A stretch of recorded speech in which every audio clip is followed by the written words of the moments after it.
This video is brought to you by my two books, Practical Music Theory for the Rock Guitarist and The Blues Guitar Bible. Want to learn about modes, harmony, scales, chord substitution and keys? Or maybe you're interested in supercharging your blues guitar rhythm and lead chops. Whatever you're interested in, I guarantee you will be hitting the fast lane to progress with either of these works. Both feature video demonstrations and tutorials, loads of tabs and jam tracks to play along with, and I promise you, everything is explained in crystal clear plain English. Check out the links in the description for more details.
Hello chaps, welcome once again to John Robson Guitar Tuition.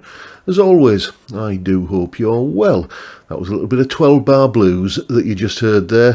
One of, as I said on Monday, the most recognisable sounds in all of popular music.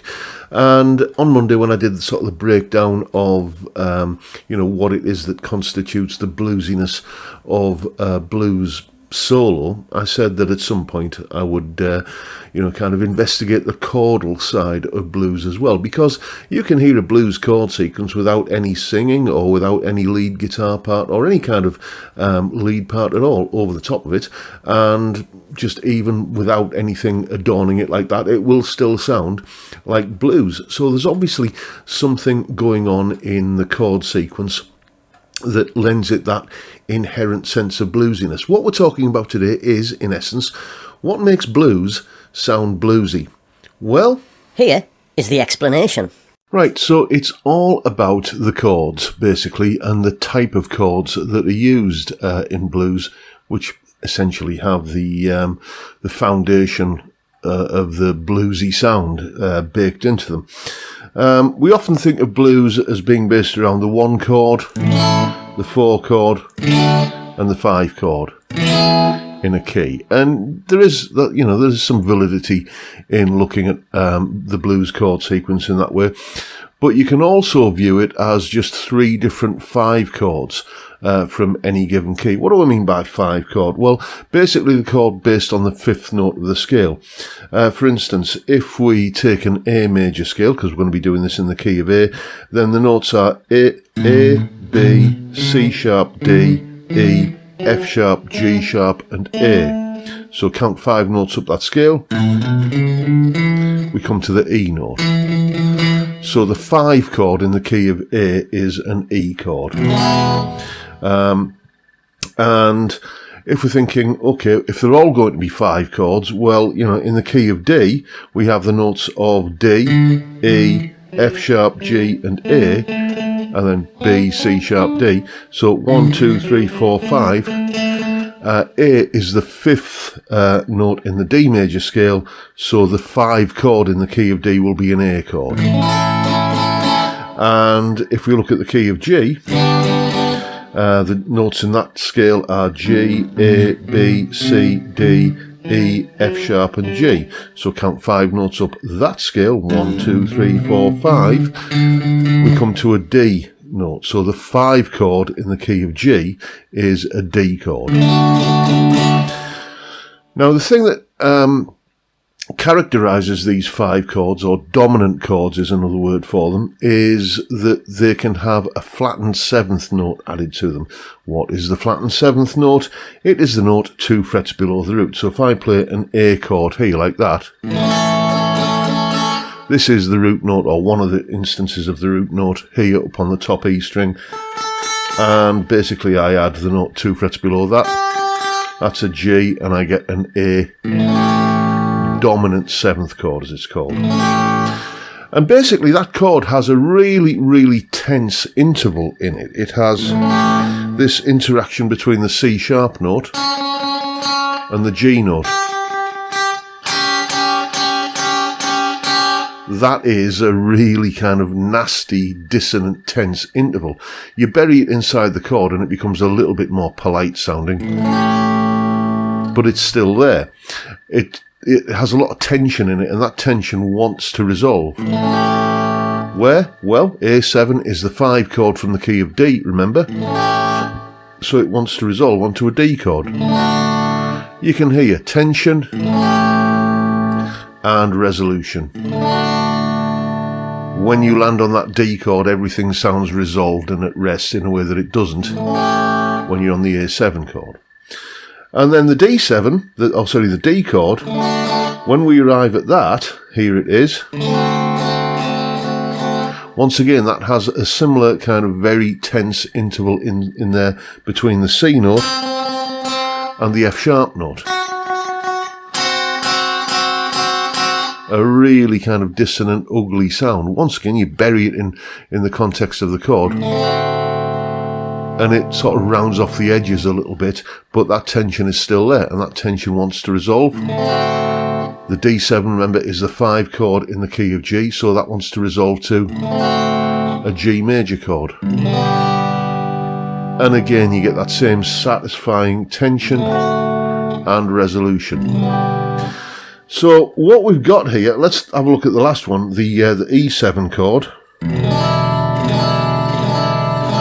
Once again, we have that dissonant tritone interval, as it's called, hiding in the middle of the chord between, in this case, the G sharp note here and the D note here. Very tense and dissonant sounding. And it lends that sort of slightly unstable quality to the overall sound of the chord. E7 is the 5 chord in the key of A, so that wants to resolve to the A major chord. Like that. So it's these tensions and resolutions that kind of they act a little bit like cliffhangers in a plot, in some kind of movie plot or something like that. And what makes blues sound like blues is that these tensions never ever get resolved. The A7 wants to resolve to a D, but when we get to the D, it's actually a D7, which wants to resolve to a G. But that G chord is never arrives, so that is left completely unresolved. And the E7 wants to resolve to an A major, but that A major never arrives fully. It's an A7, which wants to go to the D, but the D7, when we get to the D, it's a D7, which never resolves. It's this permanent sort of state of like chasing its tail or reaching for something just over the horizon that makes a 12-bar blues sound bluesy. It's got a perpetual sense of angst and yearning in it, which, given, you know, the subject matter of most blues music, it's entirely in keeping with, you know, the lyrical and, you know, kind of emotional content of the music. And you couple that with, as we were saying on Monday, how you use like the wrong scale, a minor pentatonic over the top of all of this. Why is that the wrong scale? Well, because, you know, A7 is still a variation, a kind of slightly enhanced or decorated version of an A major chord. So you would expect to use...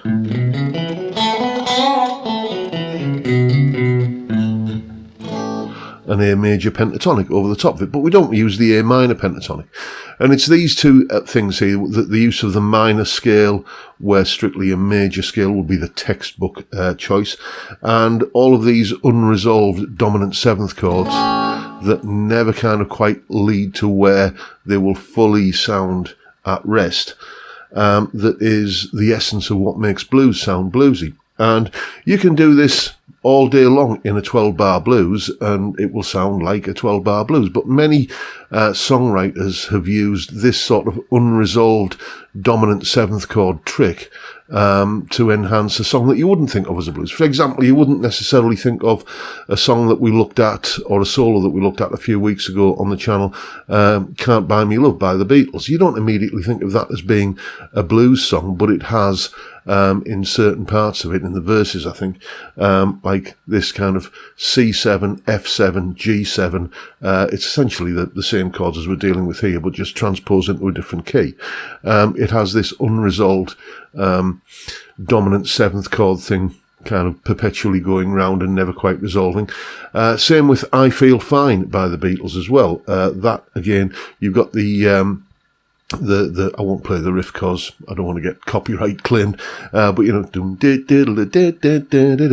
that riff, that's based on a dominant seventh chord, and you know, the chords in that are going to be G7, C7, and D7 once again. So, and then it goes off somewhere else into, shall we say, more traditional Western harmony for the B section of the song, but it's still using that kind of unresolved dominant seventh chord for one part of the song, and that lends it a bluesy kind of air for those components of the song which use it. So if you're interested in writing songs and you just want to lend a little bit of tension, a little bit of kind of edgy bluesiness to a verse or a chorus, then just take all of the major chords that are in there and turn them into dominant seventh chords, and it will automatically have that effect. You know, as I say, plenty of songwriters have done this, and you know, will continue to do so. And even if you're not into the idea of writing your own songs, it's handy to know a little bit of information on how songs get put together in the first place, because it makes them easier to figure out for yourself and easier to remember. But anyway, that is essentially what makes blues sound bluesy. Just take all the major chords in a song and make them into sevenths, and that will give you that kind of bluesy tension. Now you know what to do. Go away and have some fun with it. And as always, you'll find a full tab in both Guitar Pro and PDF formats for that piece of music at the top of the video, along with a clip of me playing it, the jam track to play along with yourself, that explanation that you've just seen there, and all of the usual resources and goodies that go along with these YouTube videos. All of that is up on my Patreon page. There's the address, and the link is in the description. As I'm sure you know by now, $3 or £3 or thereabouts a month gets you access to all of this stuff. And a massive, massive thank you to everyone who supports me in that or any of the other ways, all of which are downstairs in the description, including the Tier 2 level of Patreon membership, where you get all that stuff, as well as some extra video content that I'm putting out up there, and a twice monthly hangout with me and the other Tier 2 members on Zoom every other Tuesday. It's a great little get-together, and I can highly, highly recommend it. But that is the video for today, folks. Hope you've found it useful and informative in some small way, and if that's the case, please hit the subscribe button and the notification bell if you haven't already done so, and why not drop me a like as well while you're at it. And don't forget the live stream every Friday 5 PM UK time. It's just basically we have a beer and a chat, talk about music, we talk about guitars, we have a beer, we talk about whatever else crops up. It's just a fantastic way to kick off the weekend, and I'd love to see you there if you can make it. But for now, I'll bid you all a good day and say thank you so much for watching. Thank you for your time. Look after yourselves, folks. Stay well, stay safe, and above all, stay sane. Bye for now.